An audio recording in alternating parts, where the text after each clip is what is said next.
Do you ever wonder why things just push your buttons and annoy you for what seems kind of like no reason at all? And sometimes annoy you for really good reason?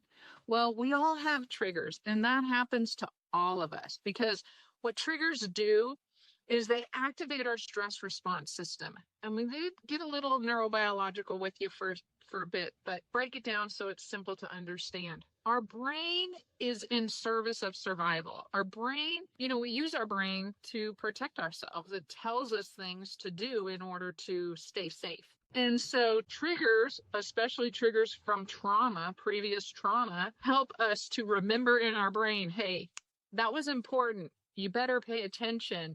I'm going to trigger you when something similar to that happens again in your life so you're prepared. And so triggers are actually very, very useful for us and important, again, like I said, to survival. They live in our mind and we feel them in our body and we experience them regularly. Sometimes they're just kind of no big deal, and other times they can be very, very activating and distressing for people. So let's talk a little bit more about that.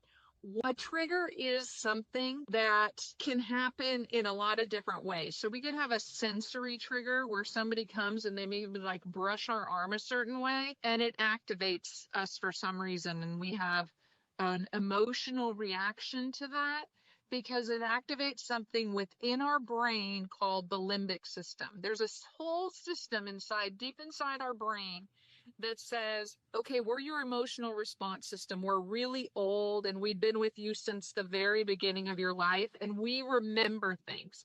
We may not always have words for those things that happen to you, but we remember them in your body.